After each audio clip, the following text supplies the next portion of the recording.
This is it. I have found it. I am in hell. I'm in hell because do you know how hard it is to rank the quotes from Robert Harling's 1989 Southern comedy drama Steel Magnolias? Basically every line in this script is iconic.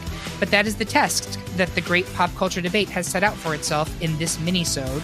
So join us as we slap on some Lycra, take our hair higher to heaven, and head to Chickapee Parish to decide the very best quote from Steel Magnolias.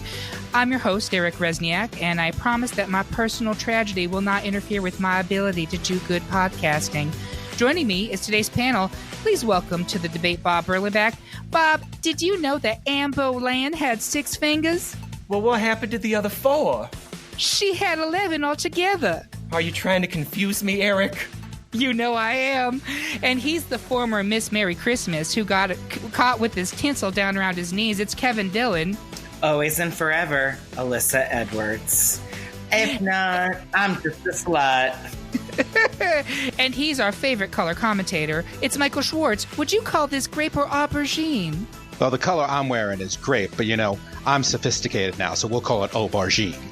All right, we're going to go with it. So mini-sodes work a little differently than our normal episodes. There's no comprehensive poll. There's no listener input. Our panelists put together our personal lists of our top 15 quotes from the film. By the way, we're focusing on the 1989 film, not the play, not the 2000s remake from Lifetime. We've compared notes, and we've come up with our final bracket of top 16 picks. They've been randomly assigned, and our panelists have made their choices. And now we argue about it and insult each other, all for your amusement. Want to follow along at home? Head to thegreatpopculturedebate.com and find the bracket for this and every episode under the Polls and More menu. Save a copy, fill it out for yourself, and see if your picks match ours, or if you want us to eat shit and die just like Drum. So I will give this kind of a overview for this. So I'm going to put this out there right now. I have no idea how this is going to work, because how do you rate one quote over another? I had no problems whatsoever. Okay, good. From my perspective, it's just an opportunity for homosexuals to get together and talk about Steel Magnolias for an hour. But we are going to start with, we had 2 unanimous choices for round 1.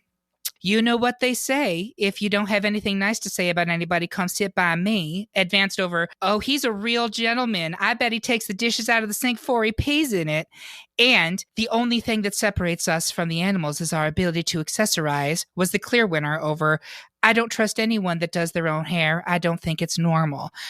So the rest of the ones were up for debate. And I will say again, right now, all of us are going to put on really terrible and offensive Southern accents for the entirety of this debate.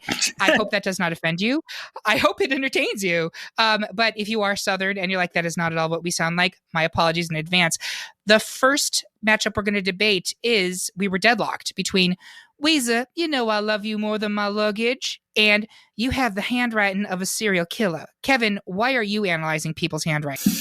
Oh, I love this quote because it really actually in full is, I'd recognize that handwriting anywhere. Weezer, you have the handwriting of a serial killer. It's just this really fun moment at Annelle's baby shower where she gives her that sexy lingerie, and it's just so funny. I think it is a really incredible line. It's one of those other really playful Weezer, Clarice lines where you're just like, I love these two, and they're it's hard to say they're the best duo in the movie, but they work so well together. And this is just one of those low key great lines of theirs that they have together. I think it's totally fair to say that they're the best duo in the movie. I think that Malin and Shelby, forget it. All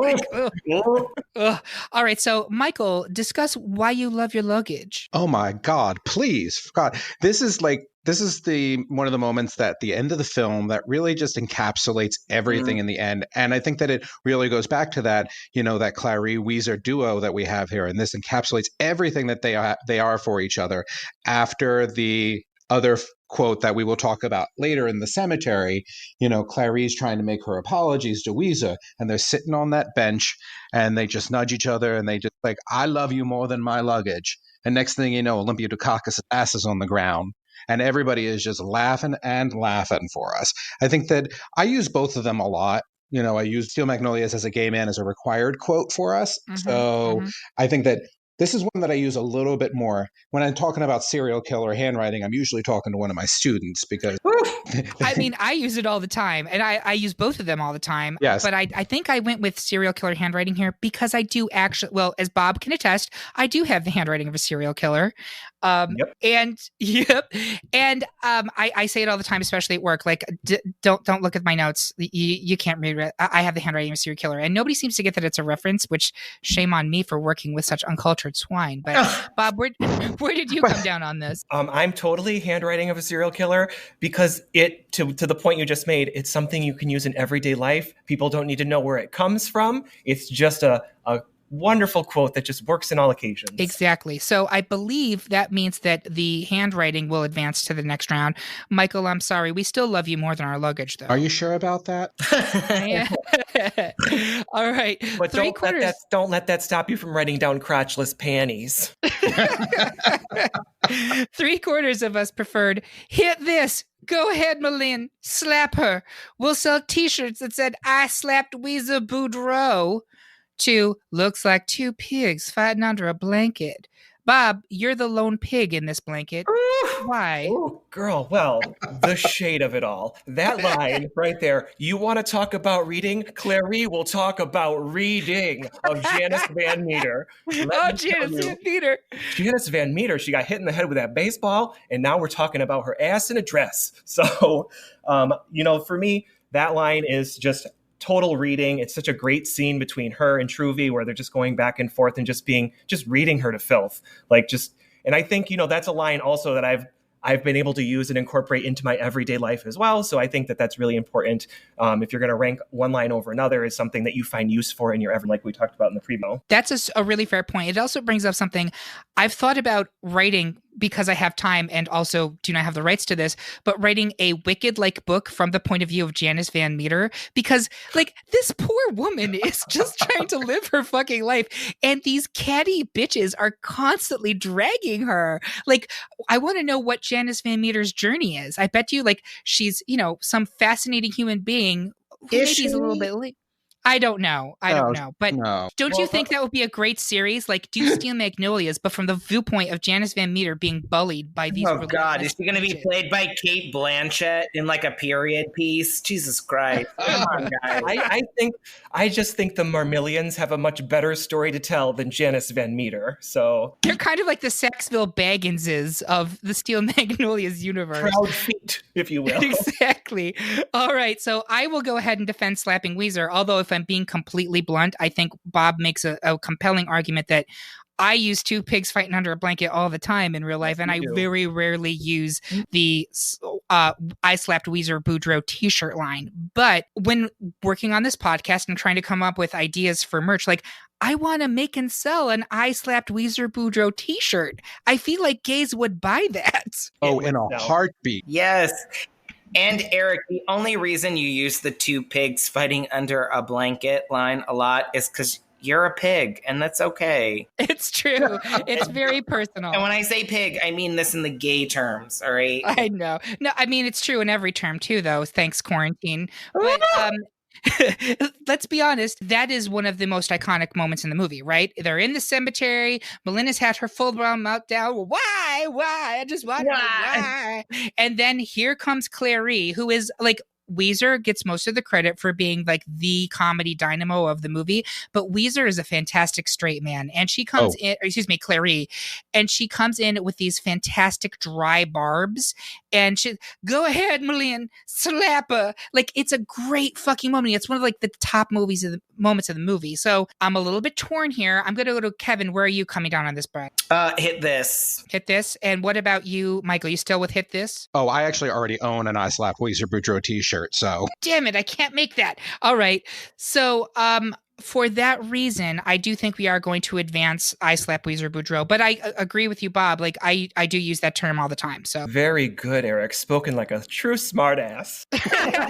All right. Bob was also the lone holdout, preferring I haven't left the house without Lycra on these thighs since I was 14 to all gay men have track Latin, and all gay men are named Mark, Rick, or Steve.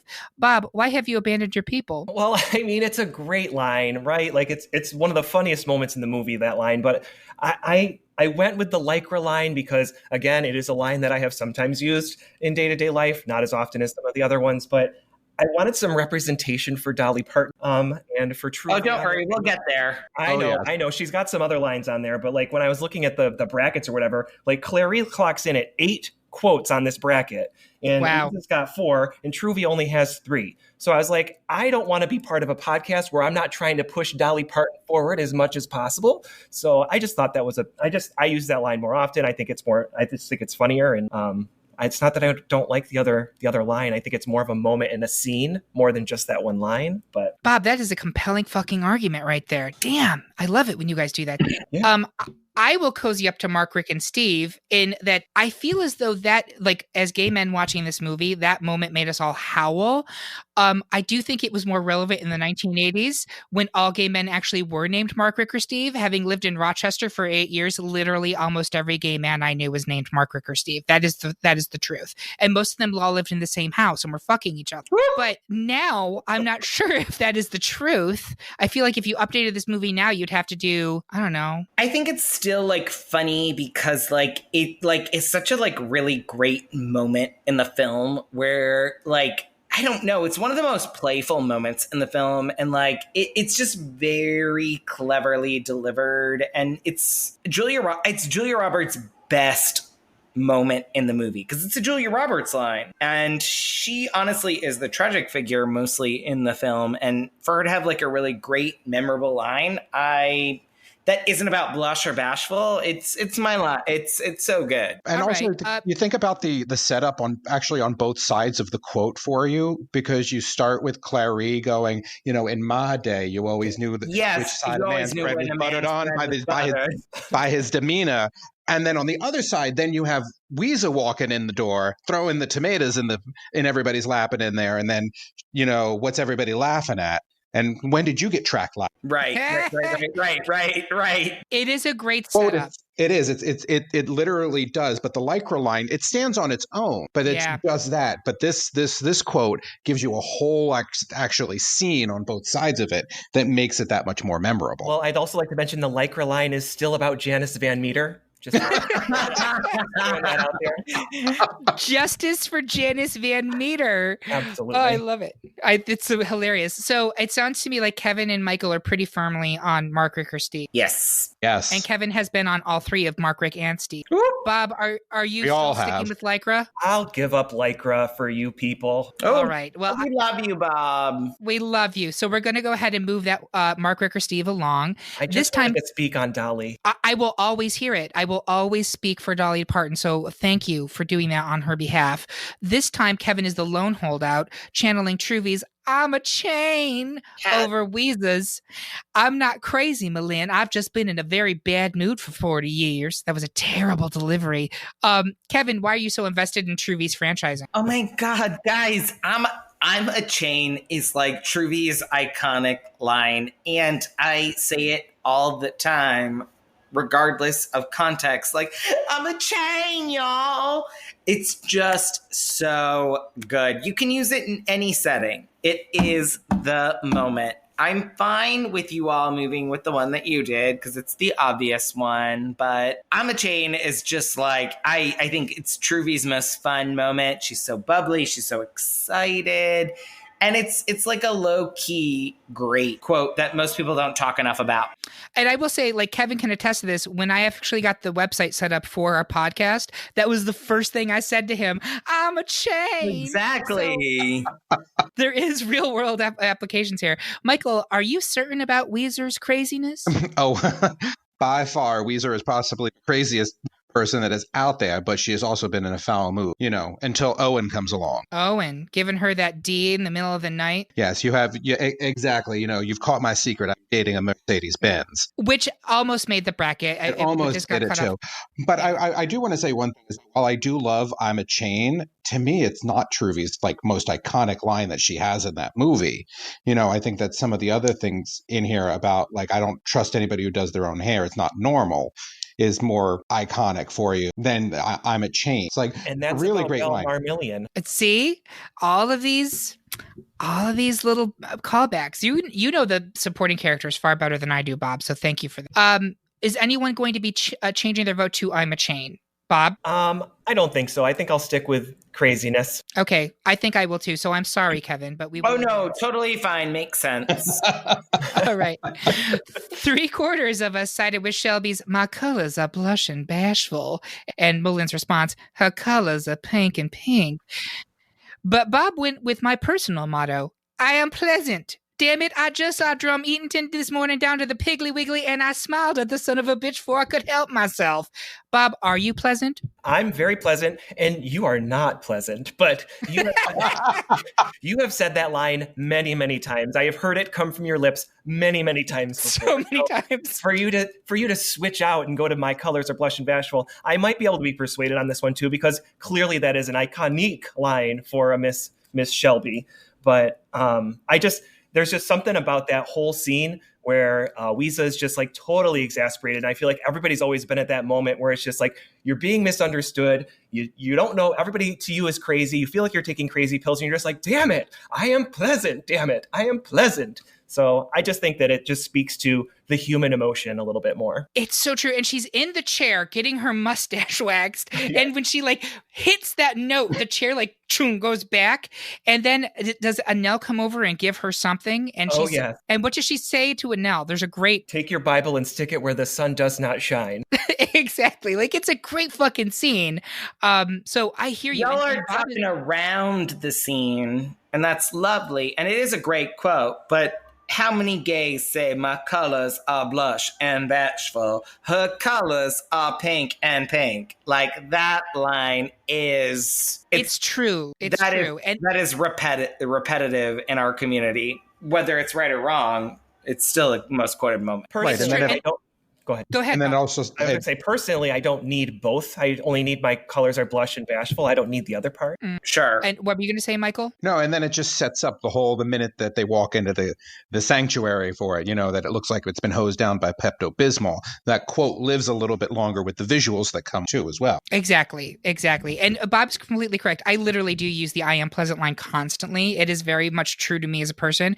But in terms of like the lines that everyone is going to resonate with, blush and bashful to me, one of the most, like, you just keep going back to it. It's hilarious. So I does anyone object to us moving blush and bashful forward? No, I'm good. I can be swayed over there. That's fine. All right. So finally in round one, we were dead split between Weeza, you sound almost chipper. What happened today? You run over a small child or something? And you are evil and you must be destroyed. Michael, discuss Clary's comment about vehicular manslaughter. It just gets me every single time. And I will admit, though, because this is the whole thing with this bracket, is that they are all just so freaking good when we listen to all of them that you can think about it in every single way. But I think I think it's funnier in terms of, what happened today? You run over a small child or something. It just feeds into that personality that we all expect Weezer to have and who she really is for us. And I think that's that, and goes back to the serial killer line too, is that it really just sets up that character so much more for me. It's true. So I'll talk about evil. I mean, it's part of my, personal aesthetic. But the reason I went with that one is it is, brevity is the source of wit, and it is a 6-word line, 7 words, and it is just boom, bang, done, and it can be used constantly, and I use it constantly. So it is just one of those real quick little jabs. It says exactly what it needs. It's like when Blanche Devereaux says, eat shit and die trash. No, what is it? Eat dirt and die trash? Eat dirt and die trash. Eat dirt and die trash. It's that same fucking energy. And that's the type of like big Southern Belle Dick energy that I want in my life. So I put it forward. Bob, where are you on this one? I'm totally with you on that one. I challenge you to find another line from this movie that can be used more interchangeably than this one. Like, I use it the most out of any other line in this entire film. I know that you do. And you can say it to anybody and they don't even need to know where it's from. It's applicable to everything. So it because it applies. Kevin, how about you? This is tough. You are evil and must be destroyed. All right. So, Michael, I'm sorry you're out on that one. No, I'm actually going to make it unanimous and switch that. Oh, one are for you? two. Yeah, absolutely. Perfect. All right. So that's a unanimous decision. And folks, that's it for round one. Our Sweet 16 is now an Elite 8. We're going to take a quick break. So go grab some more sweet tea because we're going to be spilling it all as we narrow down to our final winner. We'll be right back.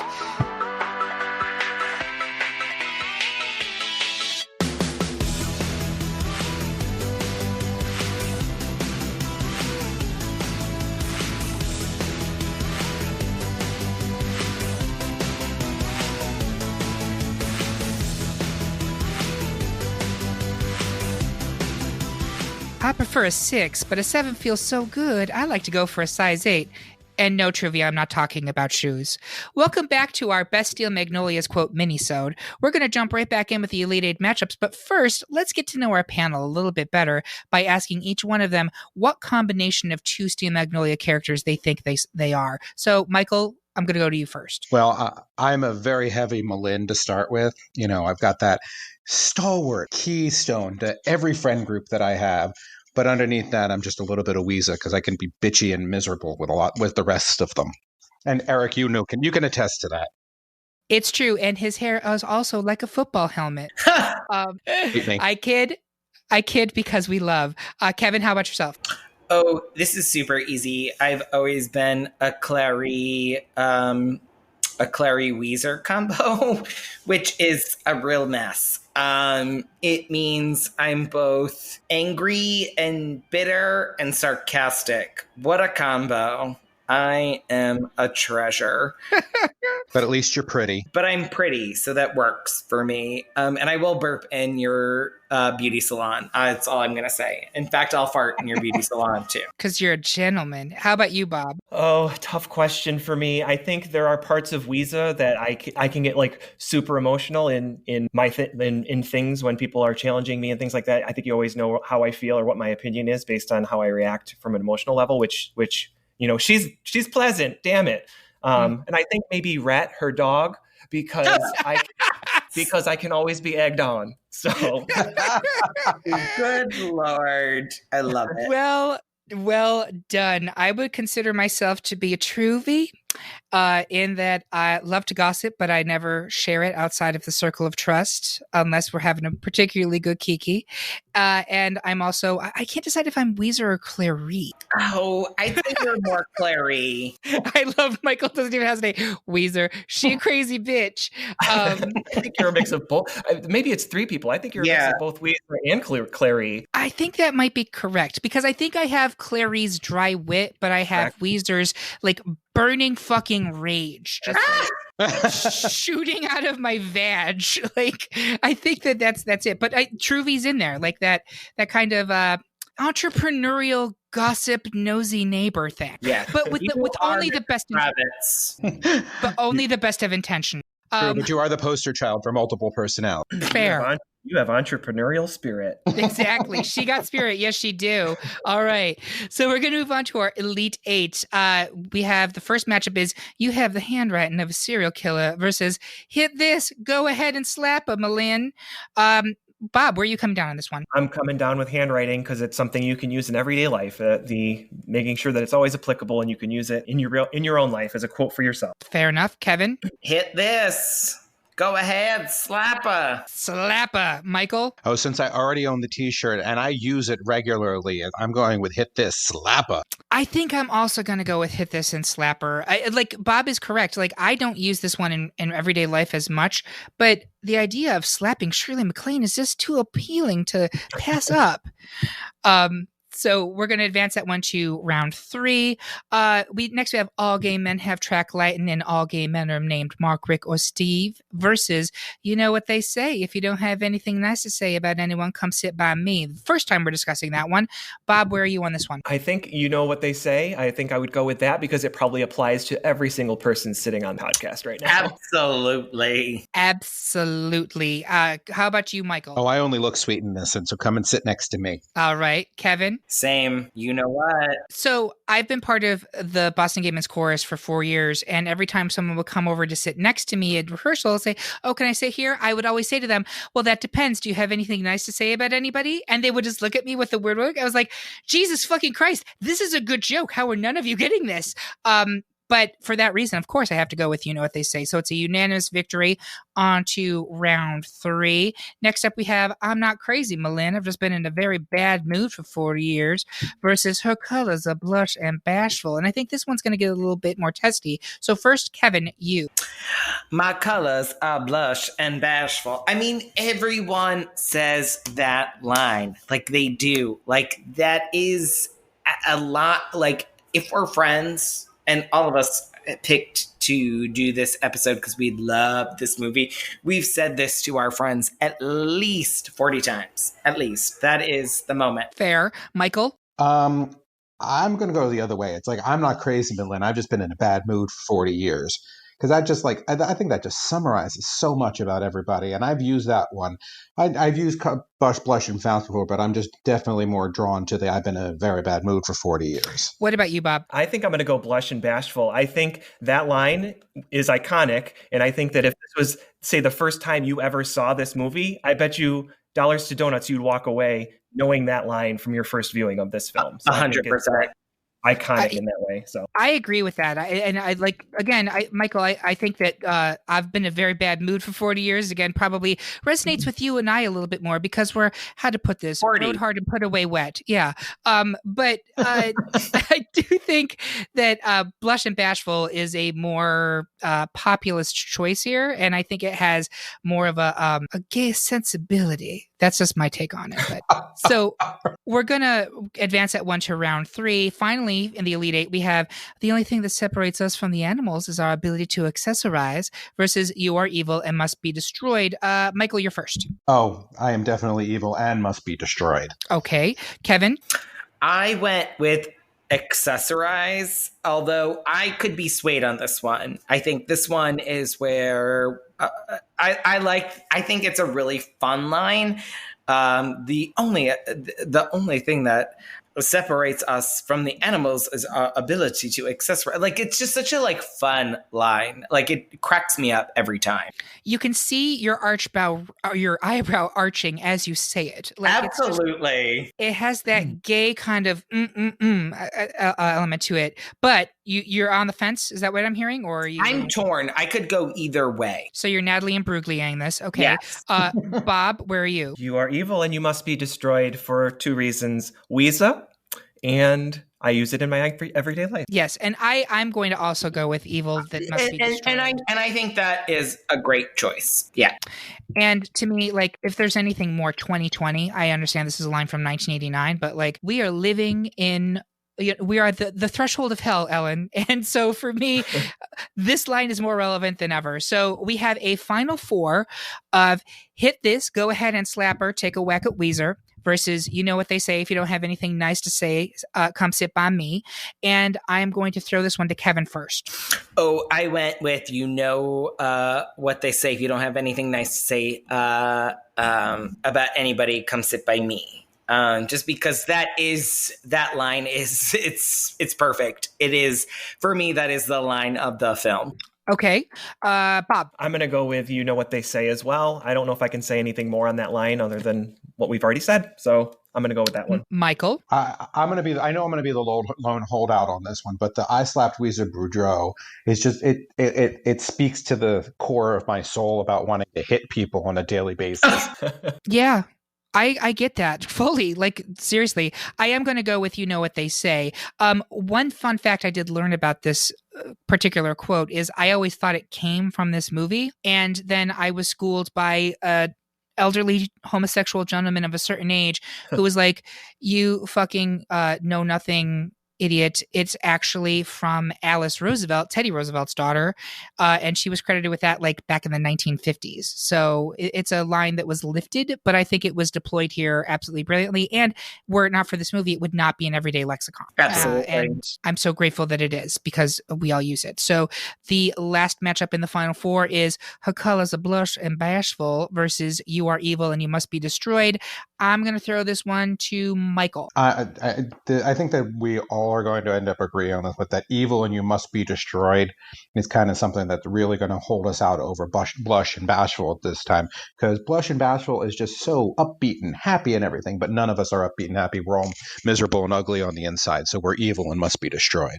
All right, Kevin. Oh, I actually don't agree at all. I think I hear people say Her Colors Are Blush and Bashful way more than You Are Evil and Must Be Destroyed. Like, I just, when I talk to friends about this movie, Blush and Bashful are things that are repeated more than I can count. Honestly, more than anything.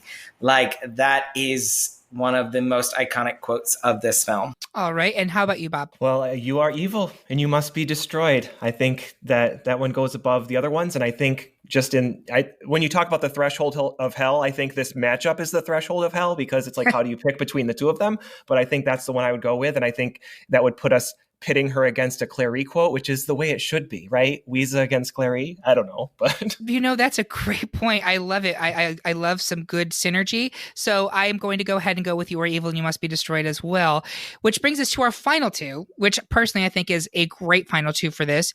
You know what they say: if you don't have anything nice to say about anybody, come sit by me, versus You Are Evil and You Must Be Destroyed. Bob Erlenbach, this is the least essential decision you will make all day. Which one do you go with? You are evil and you must be destroyed. All right. Just because. Kevin Dillon. I will say this, like, I think that is a great quote. I just don't think that is a quote that is attached to this movie. Like, I genuinely don't. Like, I think it's a top tier quote, but like, that's not Steel Magnolias. Like, it's just not. Like, that's not, like, it's not a movie. It's not a movie quote from that. I think it's, you know what they say: if you don't have anything nice to say about anybody, come sit by me. Like, that is a quote from this movie, and people know it because of this movie. And Blush and Bashful is better than the other quote that was passed along. Just saying. Well, I'll let you know how Shirley MacLaine thinks, what she thinks of the comment. Okay, well, I'll shit in her wig like Deborah Winger did. Okay. Sorry. I mean, like, ugh. We love it. The disrespect. How about you, Michael? I'm going to put a tear in the space-time continuum and agree with Kevin on this one. Yes! I think that you are evil and must be destroyed. It's great, but I'm going to agree that, like, when you're talking about the film as a thing, that if you know what they say, if you don't have anything nice, come sit about anybody next to me, is more iconic for the overall film for you. And these are words that I will never utter again, but Kevin's right. Well, here's the funny thing is, like I was just saying, this is not even a quote that's from this film. It is a quote that is lifted and put into this. And yet it's almost like in Star Wars or Empire Strikes Back, we always are like, oh, Luke, I am your father, which is not actually in the fucking movie. But like, sometimes we just weirdly associate certain quotes with certain properties, whether or not it's right to. And this is a quote that we associate with this movie. I am going to agree that is the way to go. I'm sorry, Bob. I think your argument was very strong and very well reasoned. Well, do you know what I have to say about that? Let's hear it. You are evil and you must be destroyed. And you're completely right on all counts. I really should be. Ask my mother. But with that, folks, we have a winner. That was a light and breezy 30-something minutes. I couldn't be more pleased. It went faster than even the movie. So I want to say thank you to everyone listening. I hope you enjoyed the episode. I want to say thank you to my panelists. I do love you more than my luggage. And thank you for checking out the Great Pop Culture Debate. Please go over to our website, greatpopculturedebate.com, and check out what other polls are open for your votes. Please subscribe to us on Spotify, Apple Podcasts, and wherever else you listen to quality podcasts. Like and review us if you think we're good. If you don't, go to hell. And then if you're so interested, please be a Patreon subscriber where you get exclusive access to episodes you will not hear anyplace else. You'll get early access to episodes, and you'll get more stupid stuff like this. So thank you to everybody. Have a good night, and I hope to get to see the Easter Bunny. And drink your juice, Shelby. I can't believe we got through an entire podcast about Steel Magnolias without saying drink your juice, Shelby.